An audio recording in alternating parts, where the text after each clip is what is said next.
샬롬, 김영준입니다.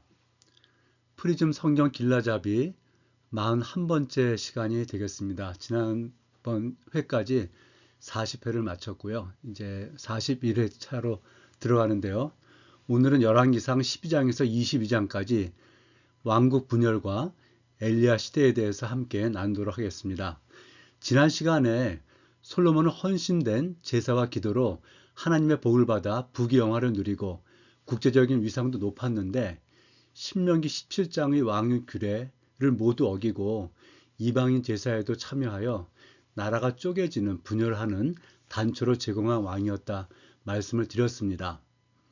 솔로몬이 썼다는 전도서 12장 13절에 보면 이레 열국을 다 들었으니 하나님을 경외하고 그의 명령들을 지킬지어다. 이것이 모든 사람의 본분이라 고백을 하고 있는데요. 그가 말년에 회개했을 것으로 이 문장을 통해서 짐작해 볼 수가 있겠으나 그가 하나님께 순종하지 않음으로 해서 나라는 분열하고 세력이 악화되는 결과를 가져왔습니다. 오늘 열왕기상 마지막 장까지죠. 12장에서 20장까지 왕국 분열, 하나님의 말씀은 더 강하게 역사한다 하는 주제로 한번 말씀을 나눠보겠습니다. 대략 좀 구조를 보면요.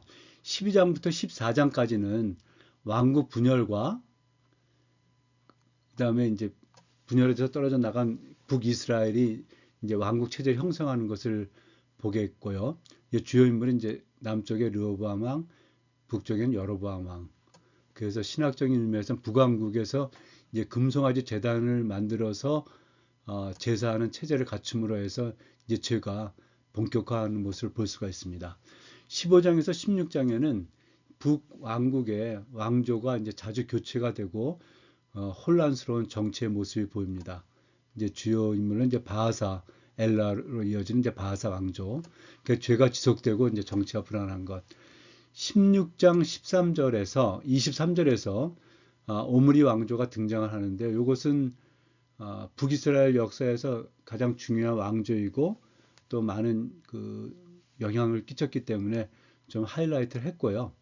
그래서 이때 이제 오므리 왕과 이제 이어서 아합 왕이 등장을 합니다. 아합 왕은 잘 알려졌지만 어쨌든 북왕국주의 절정을 이루게 한 그 왕이 되겠습니다.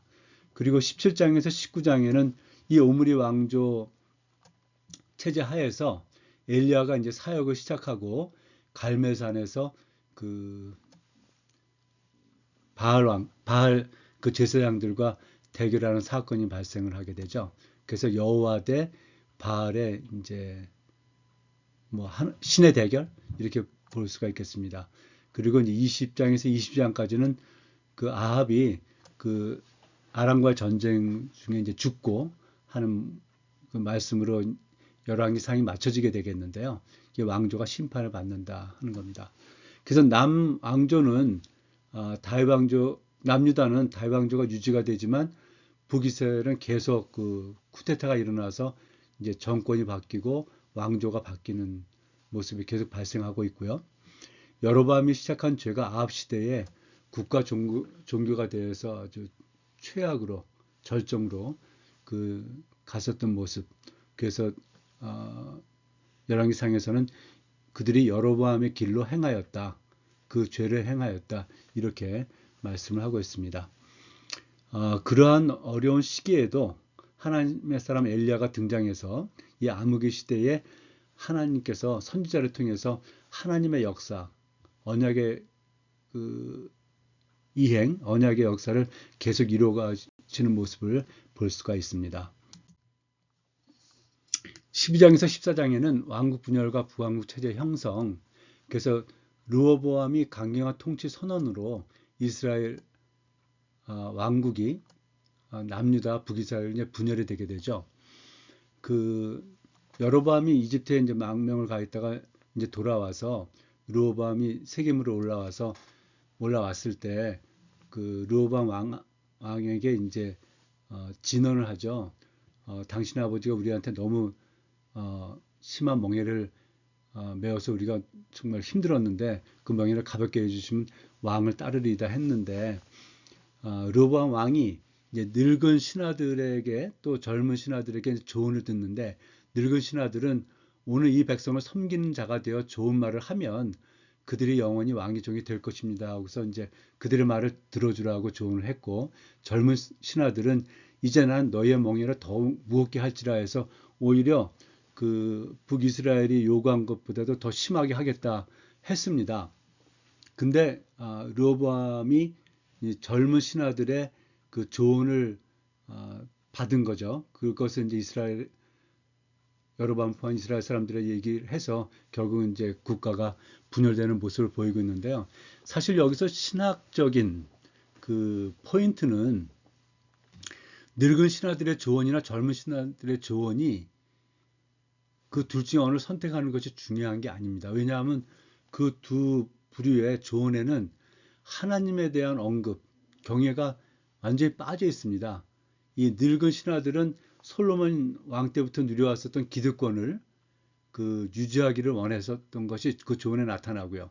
또 젊은 신하들은 이제 우리가 한 권세 해야 되겠다 하는 게 이 조언에 나타나지 않습니까? 그래서 둘 다 전혀 틀린 것이었다.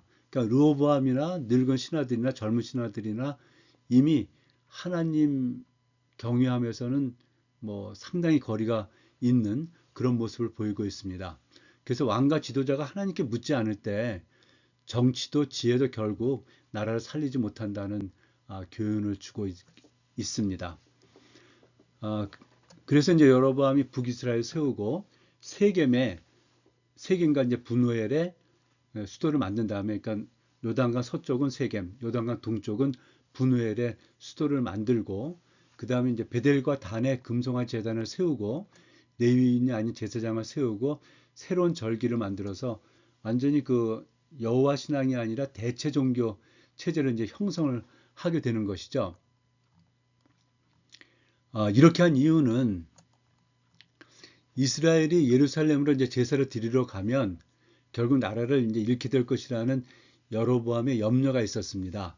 그래서 그 왕상 12장 27절에 만일 이 백성이 예루살렘에 있는 여호와의 성전에 제사를 드리고자 하여 올라가면 이 백성의 마음이 유다 왕 된 그들의 주 르호보암에게로 돌아가서 나를 죽이고 유다의 왕 르호보암에게로 돌아가리로다. 이 염려가 있어서 베델과 단에 제단을 이제 만들게 된 것이었죠. 하나님이 이제 그렇게 이제 체제를 만들고 그 여로보암이 베델의 제단에서 이제 제사를 드릴 때 하나님께서 한 하나님의 사람을 보내 이 사람 이름이 나오지 않습니다. 베델 제단에서 그 제사를 드리고 있는 그 여로보암에게 심판을 예언을 합니다. 그 심판 예언 중에 이제 요시야 왕 때에 그 당신의 뼈가 다 사라질 것이다 이렇게 이제 그 예언을 하는데 그 요시야 왕은 한 300년 뒤에 지금 있는 사건으로부터 한 300년 뒤에 종교개혁으로 유명했었던 왕이죠. 이 예언을 하게 됩니다. 그래서 그 말씀이 그 열왕기 하 23장 15절에서 16절에 보면 이제 요시야 왕 때죠.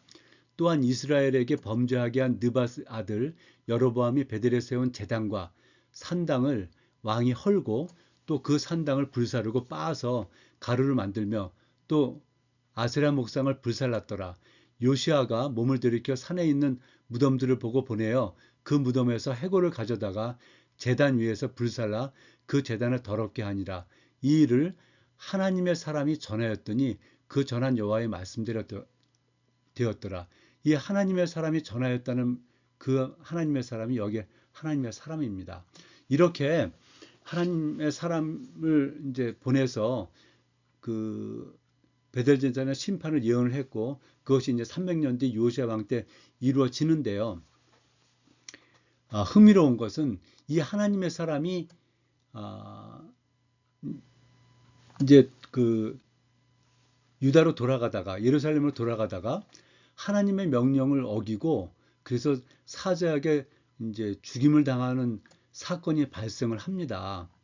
이게 이제 13장에 나타나는 그 에피소드인데 조금 특이한 좀 에피소드입니다. 그러니까 그, 이 예루살렘으로 이 하나님 사람이 이제 돌아가고 있을 때 늙은 선지자가 그 말을 듣고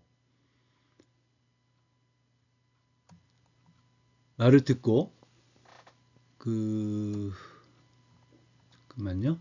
예.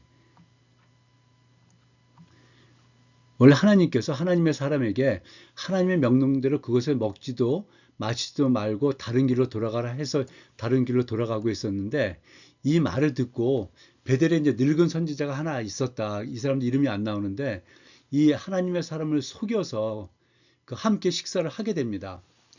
그래서 이 늙은 선지자는 왜 이 하나님의 사람을 속여서 이제 돌아가고 있던 그 이 하나님의 사람을 자기 집으로 데려와서 함께 식사를 하게 했느냐. 그러면서 본인의 입으로 여호와의 말씀에서 이 하나님의 사람이 하나님의 말씀을 듣지 않았기 때문에 너는 죽을 것이다 이렇게 예언을 하거든요. 왜 그랬을까 하는 거죠. 왜? 아마도 이 늙은 선지자는 지금 베델에서 어떤 일이 벌어지고 있습니까? 이제 금송아지 제단을 만들고 또 레위하는 제사장을 세워서 또 새로운 절기에 제사를 드리는 모습을 그냥 보고 있지 않습니까?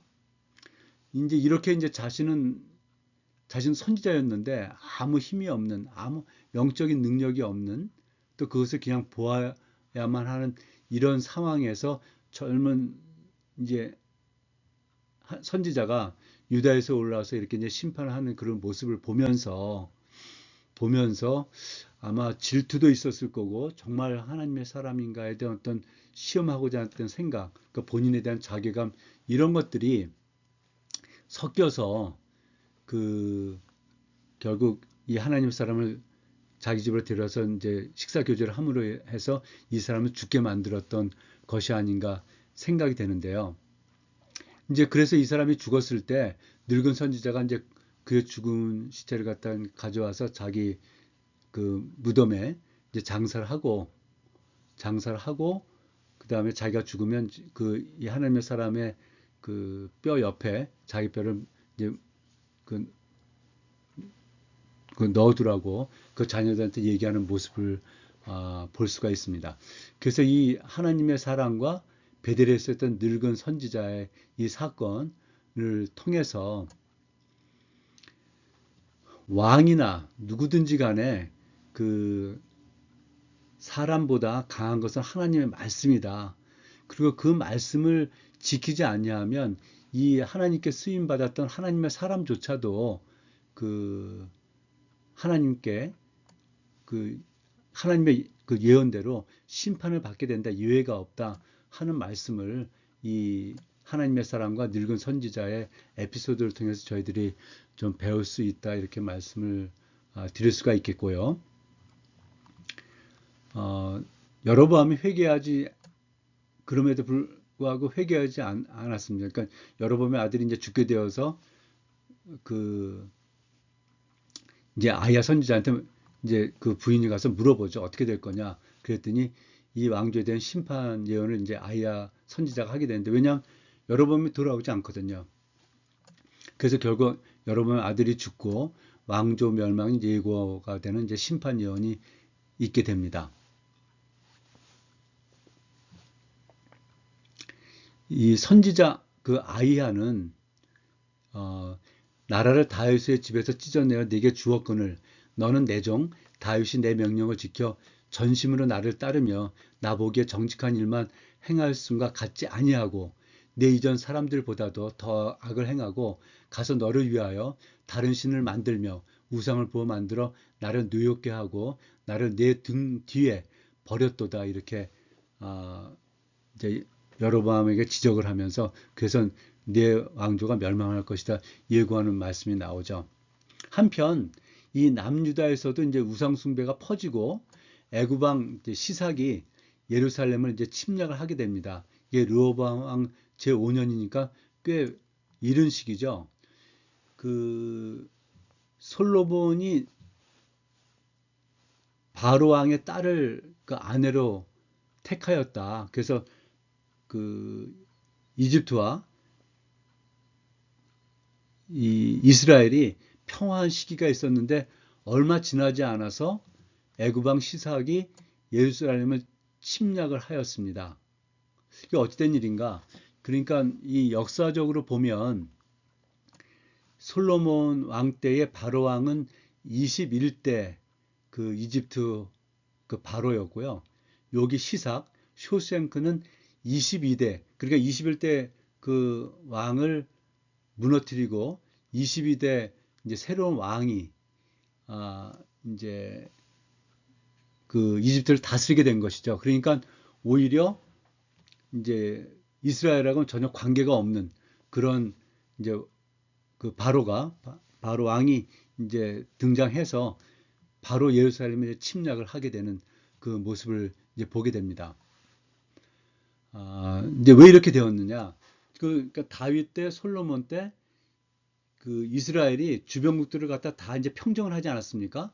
그리고 이집트하고 이제 평화를 이루었고, 그래서 이 예루살렘을 그 이스라엘을 통해서 주변국들이 평정이 되니까 이 저 위에 유브라데 지역에서 오는 그 무역, 그 다음에 그 시돈과 두로 지역에서 있었던 해상 무역, 그 다음에 이집트 이쪽으로 가는 길목을 이제 이스라엘이 차지하고 있으니까 이 무역을 통해서 많은 부를 이제 축적하게 됩니다. 그 모든 부가 이제 어떻게 보면 무역을 통해서 이제 이루어지고 있다 이렇게 볼 수가 있는데요. 그래서 솔로몬 왕 때 엄청난 부귀를 이뤘다는 것이 이제 그 무역을 통해서 얻게 된 그 부다 이렇게 말씀을 드릴 수가 있겠는데요. 근데 이제 그 이 애굽왕 시삭이 이제 들었으면서 보니까 이제 르호보암 왕 때 나라가 이제 갈라지지 않습니까? 나라의 힘이 이제 약해지지 않습니까? 그 때를 노리고 예루살렘을 침략을 해 오게 되는 것이죠. 그래서 그 솔로몬이 만들었던 그 금방패 있죠? 300개. 그거 다 가져가고 심지어 그 이 솔로몬 그 성전에 있었던 모든 귀중품들도 싹 가져갑니다. 이것뿐만이 아니라 열왕기 상에는 나오지 않지만 그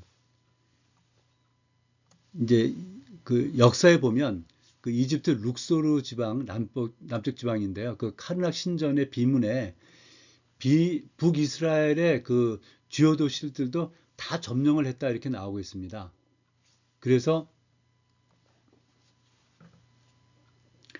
어 그래서 그 이제 북이스라엘에 있었던 주요 도시들이 이제 다 나오고 그 이제 그 요단강 동쪽에 있었던 그 분웰 그 수도에 있는 쪽까지 해서 다 어쨌든 노획물을 가지고 돌아갔다 이렇게 나오고 있거든요. 그래서 14장 17절에 보면 여로보암이 세겜이 아니라 디르사에 거주했다고 나오고 있습니다.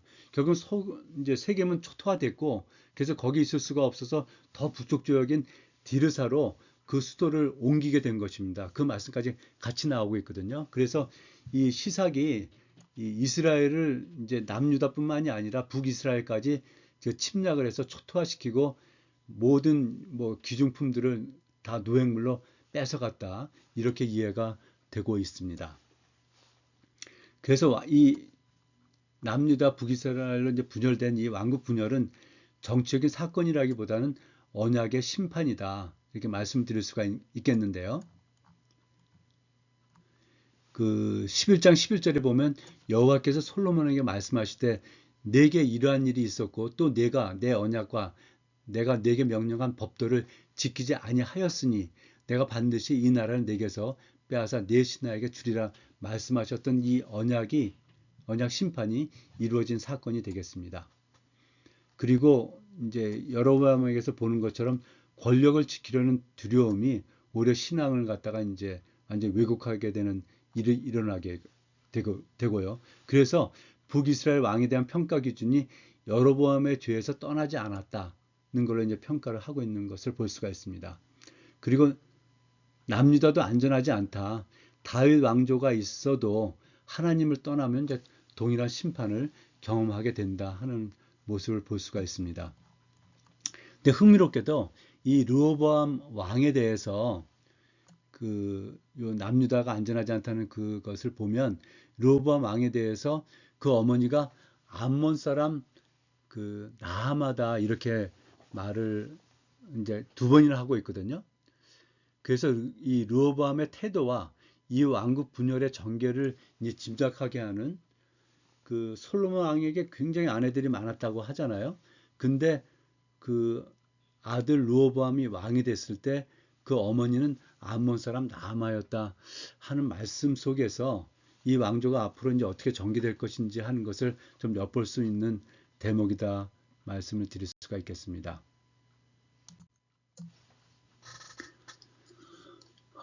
그리고 이제 열왕기상 15장 1절부터 이제 16장 20절까지는 이제 유다는 다윗 언약을 통해서 이제 계속 그 왕조가 지켜지는데 북이스라엘은 여로보암의 죄로 인해서 계속 이제 쿠데타가 일어나고 왕조가 바뀌는 모습을 볼 수가 있습니다.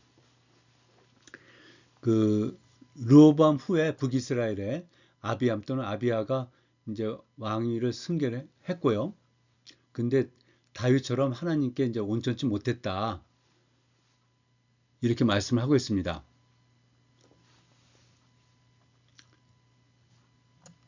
그리고 이 남유다는 죄송합니다. 이거 잘못 설명드렸네요. 이게 남유다부터 설명을 드리고 있는 거네요. 그러니까 르호보암, 그러니까 솔로몬 르호보암에 이어서 아비암이 승계를 했는데 다윗처럼 하나님께 온전치 못했다 하는 거고요. 그럼에도 불구하고 하나님께서는 다윗 언약을 이제 이루어 가시기 위해서 예루살렘에 등불을 남겨두셨다 하는 말씀이 이제 나오는데 이제 왕조를 유지하게 해주었다는 말씀이 나오고요. 그 다음에 이제 아비암을 이어서 아사가 이제 유다의 왕이 됩니다. 이 아사 왕은 이제 선한 왕으로 우상을 제거하고 이제 종교 개혁을 이루고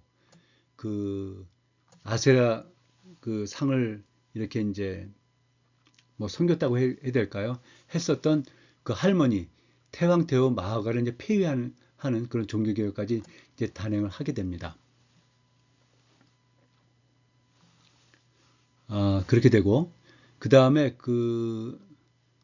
이 아사 왕은 이 열왕기 상에는 나오지 않지만 역대기하 14장에 가보면은요 14장 9절 이하에서 아사 왕이 마레사의 스베다 골짜기에서 요것이 이제 블레셋 적경에 있었던 도시가 이제 성읍이 되겠는데 구스의 군대 100만 병거 300대를 맞이해서 하나님께 기도하고 대승을 이루었다 하는 기록이 나오고 있습니다. 그래서 아사 왕이 이제 아사왕 초기에 이렇게 외국의 군대의 침략을 물리쳤다 하는 것을 여기서 이제 말씀을 하고 있습니다.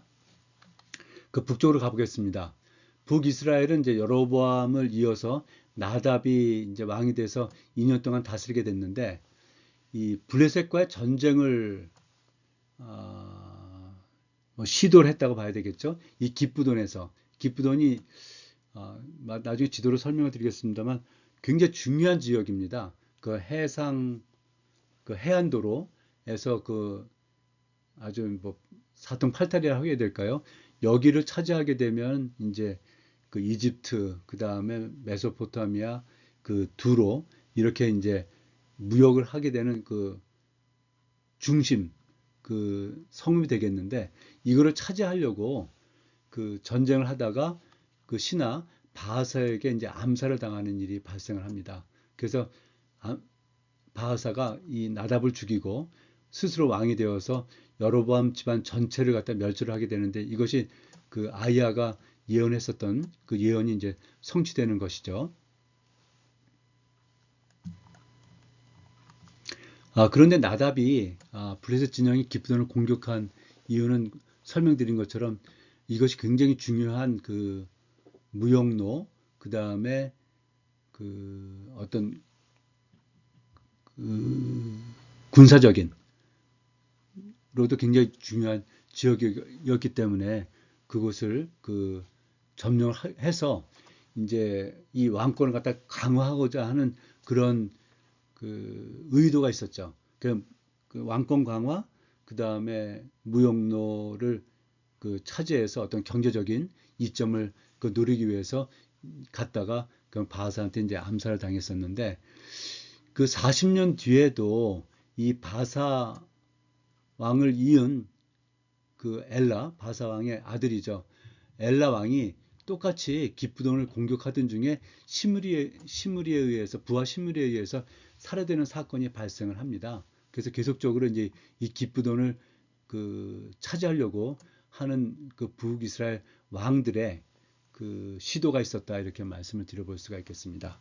그리고 바하사가 이제 왕이 되어서 유다를 견제하기 위해서 라마를 요새화하려는 또 그 요새와 건축하는 일이 이제 발생을 하게 되는데요. 이 바하사가 유다를 견제하려고 라마를 요새화하려고 했었던 이유가 있습니다. 그것은 이 라마 지역은 이 족장 그 도로 그러니까 이 저기 이 어디죠? 이 산악 지역이 그 족장 도로의 아주 중요한 지역입니다. 여기를 통해서 북쪽으로 또 동쪽으로 또 서쪽으로 남쪽으로 갈 수 있는 그 중요한 지역이었기 때문에 이걸 차지하게 되면 이제 더 이상 그 이스라엘 사람들이 남쪽으로 내려갈 이유도 없고 그것을 이제 막게 되는 이제 국경을 갖다 세우게 되는 것이죠. 그리고 이것을 이제 건축을 하게 되면 남유다는 그 서쪽으로 가는 이제 큰 길을 이제 큰 길이 막히게 되는 그런 일들이 발생을 하고 또한 그것으로 인해서 이제 경제 활동도 이제 차단하게 되는 그렇게 이제 하려는 의도로 라마를 건축해서 요새화를 하려고 했었던 것이죠. 이것은 이제 남유다로 볼 때는 큰 일이었습니다. 그래서 아사 왕이 이제 선한 왕이었고 그 외국 군대 그 구수 군대도 물리치고 또 종교 개혁도 하고 우상도 제거하고 하나님 보시기에 선한 일을 많이 했었는데 이 바하사가 유다 라마를 이제 건축하려고 할 때는 하나님께 묻는 것보다는 이 아람 왕 벤 하닷에게 그 귀중품을 많이 바치고 그 동맹을 해서 이 바하사가 라마 그 건축하는 것을 이제 중단하게 만드는 일을 이제 아사가 시행을 하게 되는 것이죠. 그래서 벤 하닷이 잘됐다 그래갖고 이 북이스라엘 북쪽 이 갈릴리 지역에 있는 도시들을 막 점령을 하니까 더 이상 라마를 건축하지 못하고 그 후퇴를 하게 되는데요. 그런 일이 이제 여기서 이제 발생을 하게 되는 거죠. 그래서 이때 선지자 예후, 옛날 그 후에 나오는 왕 예후가 아닙니다. 선지자 예후가 바하사가 여로보암의 길로 행한 죄에 대해서 이제 책망을 하게 되는 그런 모습이 나오게 됩니다. 그리고 말씀을 드린 대로 바하사의 아들 엘라가 그 기브돈을 또 점령하려고 할 때에 그 엘라가 술 취한 상태에서 장군 시므리에게 이제 살해를 당하게 되고요. 시므리가 왕이 돼서 얼마 못 있었죠. 못 있었는데 바하사 왕조. 그러니까 바하사 왕조라는 게 이제 바하사와 엘라가 되겠습니다. 그들을 모두 멸절해서 또한 예언이 성취되는 요 예후가 예언한 것이죠. 그것이 이제 성취되는 모습을 볼 수가 있습니다. 그 바하사가 이제 그 아람이 이스라엘 북부 지역을 막 이제 치고 뭐 성읍들을 점령을 하니까 라마 그 건축하는 걸 중단하고 이제 돌아가지 않았습니까?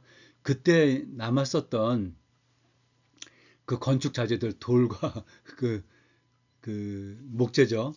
그거를 가지고 그 아사 왕이 이 게바와 미스바를 이제 건축을 합니다. 근데 이것도 이제 어떤 국경의 성격이 되는데요. 이게 국경을 세워서 그 이스라엘이 동쪽으로 갈 수 있게는 만들어 줍니다. 그것이 뭐냐 하면은 이 게바, 게바 이제 북쪽을 통해서 이렇게 그 이스라엘이 그 동쪽으로 해서 요단강 그 건너편에 이제 이스라엘 지파들 있지 않습니까? 그쪽하고 이제 아, 이제 왕래할 수 있게 터주고, 그다음에 미스바를 이제 건축을 해서 남쪽으로 내려오지 못하게 이렇게 이제 국경을 세우는 모습을 볼 수가 있습니다. 그래서 요 장에서는 다윗 언약으로 남유다는 왕조가 유지가 되지만 말씀을 드린 대로 북이스라엘은 여로보암의 죄로 인해서 왕조가 계속 바뀌는, 그래서 그 여로보암 왕조가 멸절되고 또 바하사 왕조가 멸절되고 그 시므리를 통해서 이제 다음 왕조로 나아가는 모습을 볼 수가 있고요. 남북 모두 이 동족 간 전쟁으로 인해서 국력이 엄청나게 약화가 되었습니다.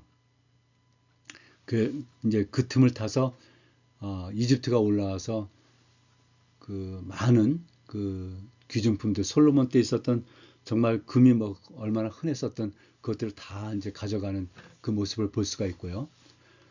그런 와중에도 스마야, 그다음에 이름이 알려지지 않은 하나님의 사람 아히야, 예후 선지자로 이어지는 이 예언 사역, 하나님의 그 역사는 계속적으로 이어지는 모습을 볼 수가 있습니다.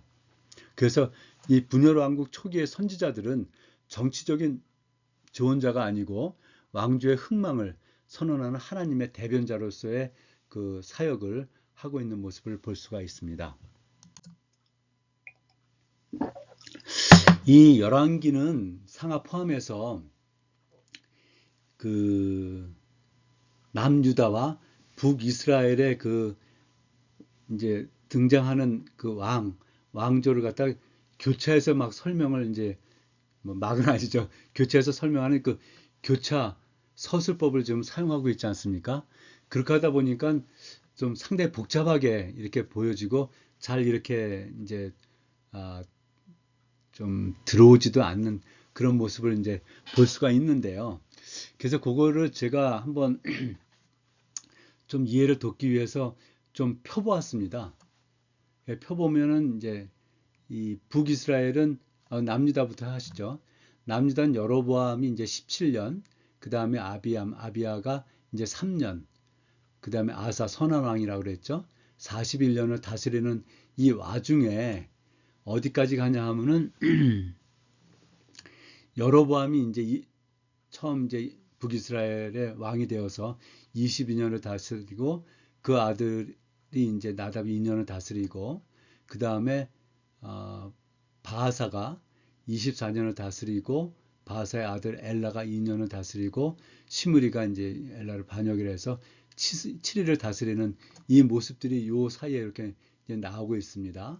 그래서 르호보암, 아비암, 아사 이렇게 이제 다스리던 중에 여로보암이 나오고 이 나답부터는 그 아사 왕 때입니다. 그래서 이제 다음 장에서 설명을 드리겠지만은 이 오므리 왕조까지는 이 아사 왕 때에 나답, 바하사, 엘라, 시므리, 오므리, 아합이 이제 왕으로서 그 등장했고 뭐 또 이제 왕이 바뀌었다 하는 모습은 요때 나온다. 그래서 아사 왕 때 이 일이 이제 다 이루어졌다 하고 이렇게 말씀을 드릴 수가 있겠습니다.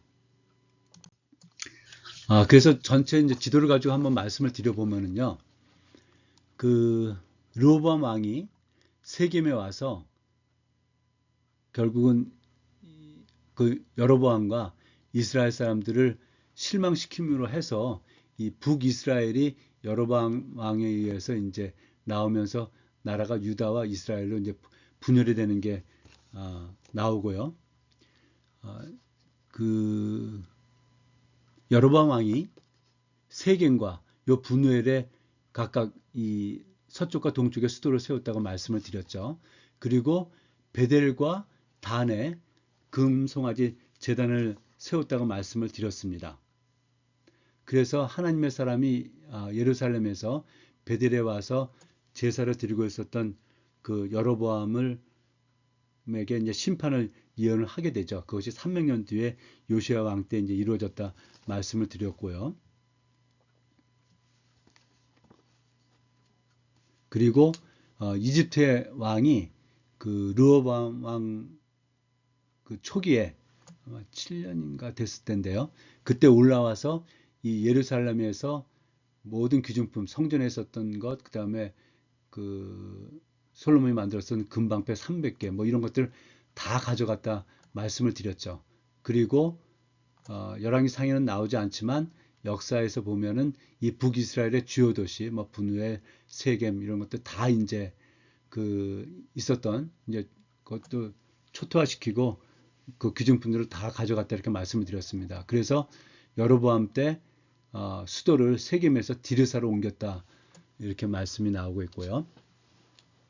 그 다음에 여기 기쁘돈이 여기에 있습니다. 요거 이스라엘 어떤 국경 근처에 있는 지역이죠. 그래서 요 지역을 차지해서 그 북이스라엘의 어떤 그 뭐랄까 부도 유지를 하고 또 이제 왕권도 강화하려는 그런 시도를 계속했으나 결국은 실패를 했고 하는 것을 말씀을 드렸습니다. 그 정도면 될까요? 그 다음에 그 바하사 왕이 실로 밑에 라마에 그 건축해서 국경을 삼으려고 했었죠.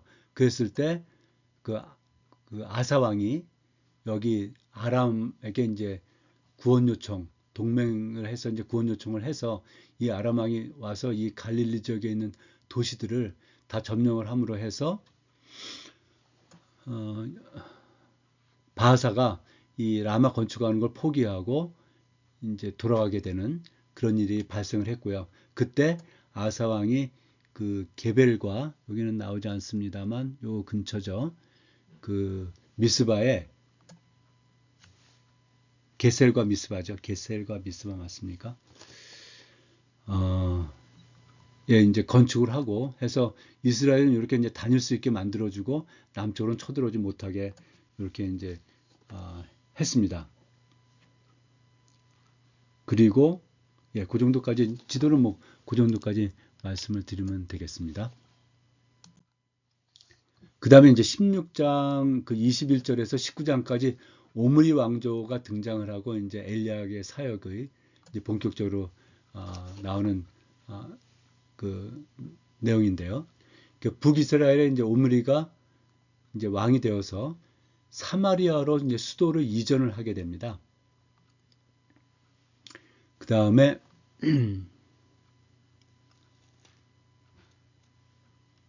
이제 사마리아로 이전했다는 그 뜻은 이제 남유다와 그 전장은 이제 그만하고 이제 북쪽에 이제 아람이 그 갈릴리 근처에 그 북이스라엘의 그 북쪽 지역을 많이 하지 않았습니까? 그래서 그쪽을 갖다 이제 회복하려고 수도를 갖다 북쪽 그 디르사에서 그 북쪽 그 사마리아로 이전을 하게 되었습니다. 그리고 그의 아들 아합이 이제 왕위를 이었고, 근데 이 아합 유명하지 않습니까? 이전 왕들보다 더 악을 행했다.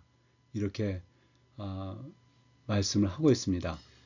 그 아합이 시돈, 그 해안 지역 북쪽, 서북쪽에 있었던 시돈의 공주 이세벨과 결혼을 했는데, 이 시돈은 바알 숭배로 유명했었는데, 이 이세벨이 북이스라엘에 와서 이 바알 숭배를 국가 종교로 세웠었던 그런 에서 이제 이전 왕들보다 훨씬 더 악을 행했다 이렇게 말씀을 하고 있습니다.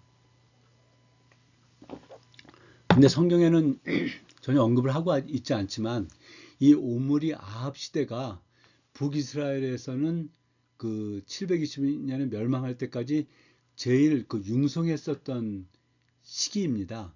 그래서 정치적으로, 경제적으로, 국제관계에서 가장 부강한 나라였다 이렇게 역사적으로는 나와 있는데 성경은 뭐 그것은 중요한 것이 아니다.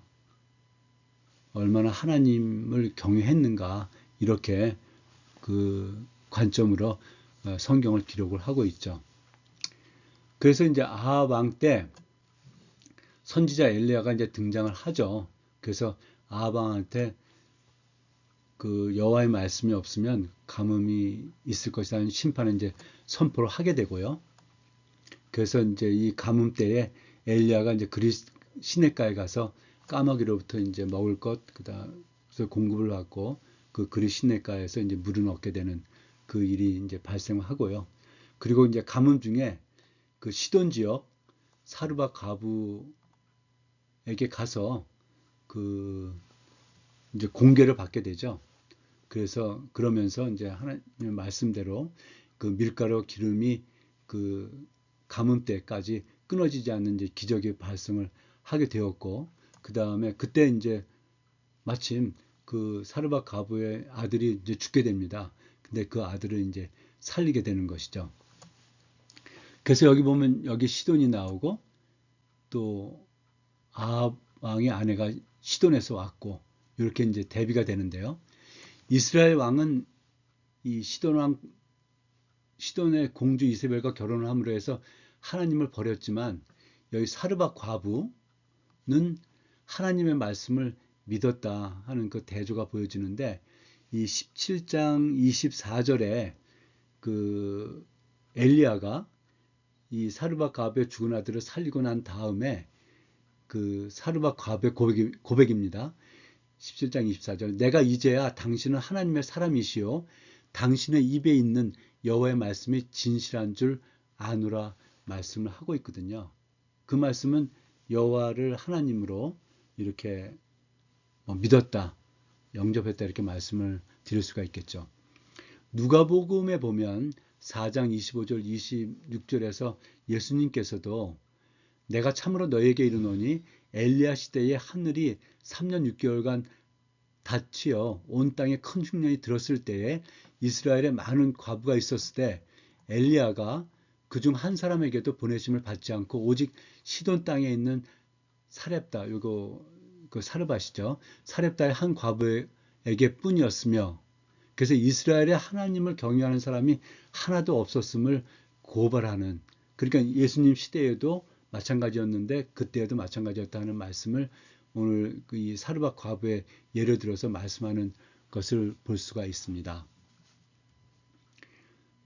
그래서 이제 갈멜산에서 바알 선지자 450명과 대결해서 하나님께서 불러 응답함으로 해서 이 백성이 여호와가 하나님이시다 고백을 하고 바알 선지자들을 처단한 사건이 나오지 않습니까?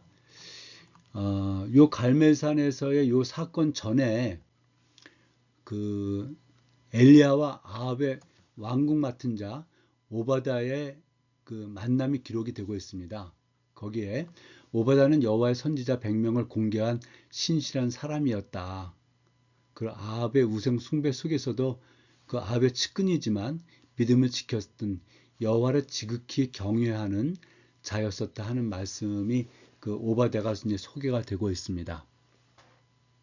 그리고 엘리야가 오베다에게 요청을 해서 오베다를 통해서 아합을 만나서 이 갈멜산에서의 이제 결국 하나님이 진짜 여호와가 진짜 하나님이냐 바알이 진짜 신이냐 하는 대결하는 모습이 나오게 되죠.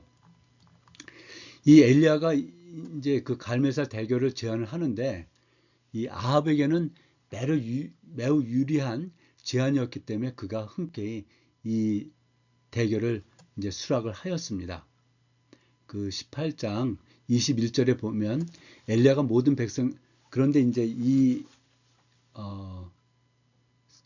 이제 사건을, 이 대결을 하기 직전에 엘리야가 백성들한테 얘기하죠. 엘리야가 모든 백성에게 가까이 나아가 이르되 너희가 어느 때까지 둘 사이에서 머뭇머뭇하려느냐. 여호와가 만일 하나님이면 그를 따르고 바알이 만일 하나님이면 그를 따를지니라 하니 백성이 한마디도 대답하지 아니하는지라 말씀하고 있습니다.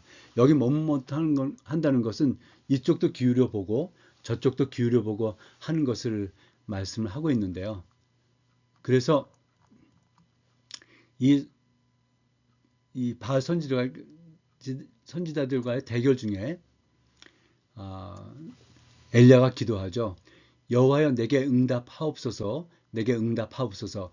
이 백성에게 주 여호와는 하나님이신 것과 주는 그들의 마음을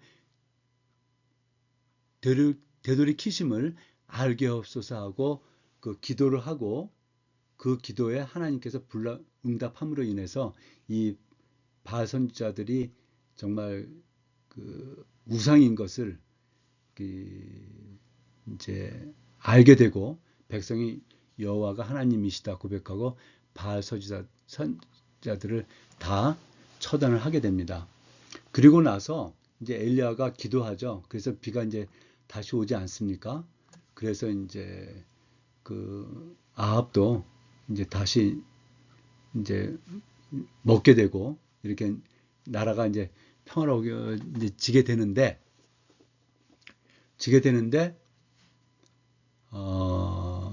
엘리야는 그러고 나서 이제 그 아합 왕이 이세벨에 가서 이제 이런 일이 있었다 하니까 엘리야에게 사람을 보내서 내가 너를 죽이지 않으면 하나님 그 신이 내게 벌을 할 것이다.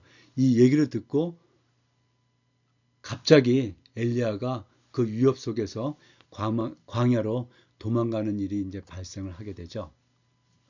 그래서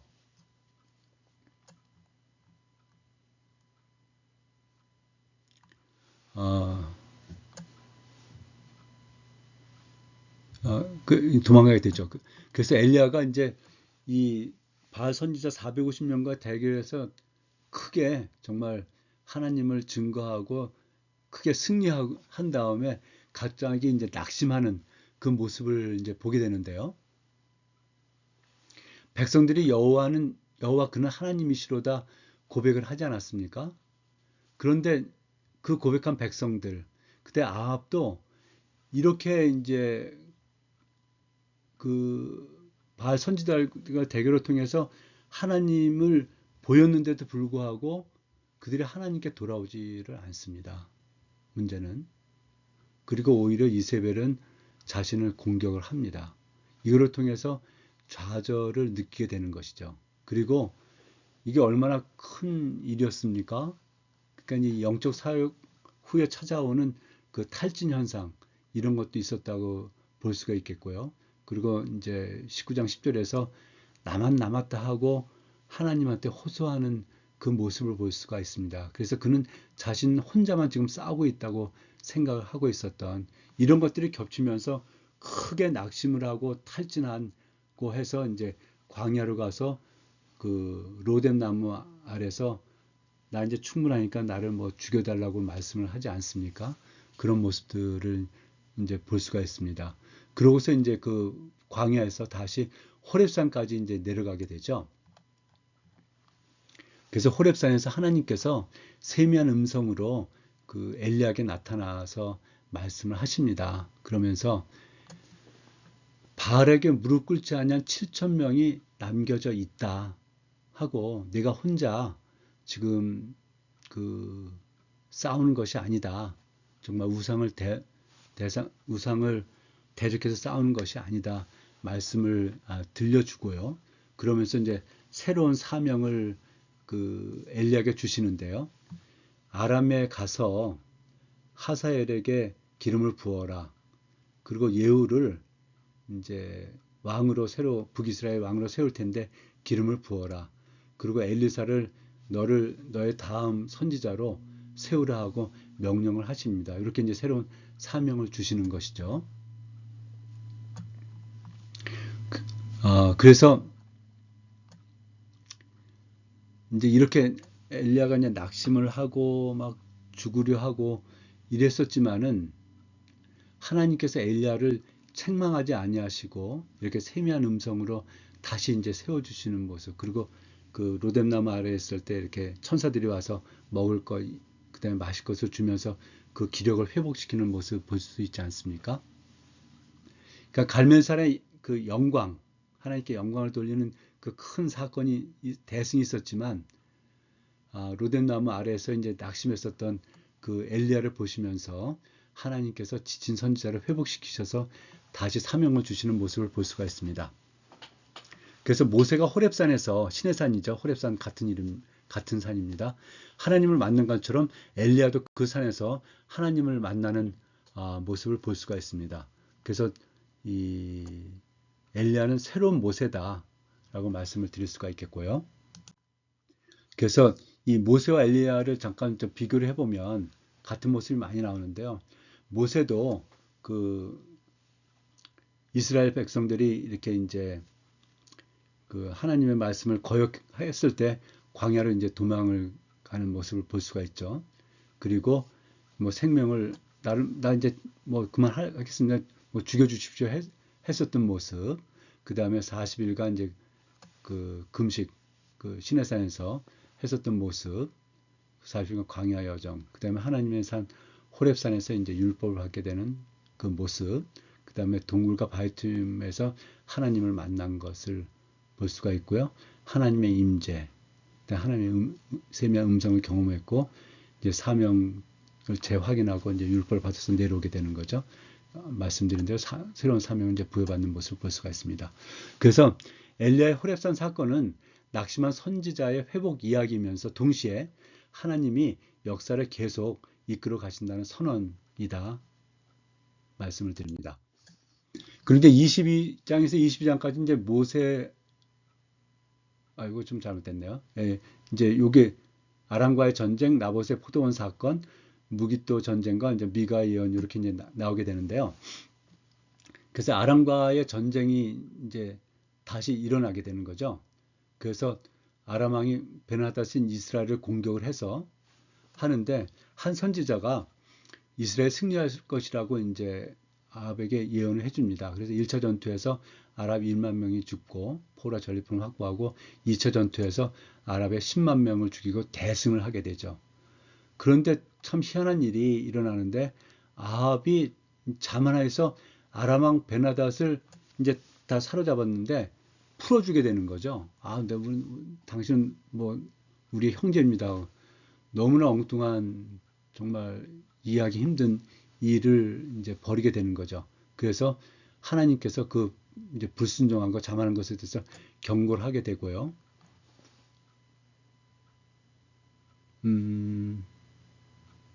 예. 그리고 그 중간에 사실 요 아람 전쟁이 이제 그 다음 전쟁하고 연결이 되는데 그 중간에 나봇의 포도원 사건이 나옵니다. 아시는 대로 아합이 나봇의 포도원을 탐욕을 해서 이제 막 근데 나봇이 이제 절대 그건 안 됩니다. 이것은 율법에 있는 일이고 조상들의 땅이고 이세벨의 거짓 증거와 살인을 해서 그래서 나봇을 살해하고 포도원을 빼앗게 되죠. 그래서 엘리야에게 당신들이 이런 짓을 했는가 해서 아합과 이세벨을 진멸하겠다는 심판을 예고를 하고요. 이 예고에 대해서 아합이 회개를 합니다. 참 하나님께서는 정말 얼마나 회개를 받으시는지 하는 모습을 이 아합을 통해서 볼 수가 있는데요. 그래서 하나님께서 심판을 자손 때로 너희 때는 안 하고 자손 때 하겠다고 지연시키는 모습이 보여지고요. 그래서 이제 마지막 장의 이 전쟁에서 결국 이제 아합이 이제 죽게 되는 건데 그때 이제 남유다 여호사밧 왕이 올라와서 아합과 연합해서 아람과 이제 전쟁을 하게 됩니다. 그때 이제 400명의 선지자들은 이제 여호사밧이 좀 선지자들한테 물어봅시다. 하나님께 물어봅시다 했을 때 400명의 선지자들 이 사람들 아마 그 아세라 선지자들 아니었는가 싶은데요. 승리를 뭐 확신하면서 이렇게 예언을 해주죠. 근데 미가야 선지자는 패배하고 당신 죽을 것이다. 이렇게 예언을 합니다.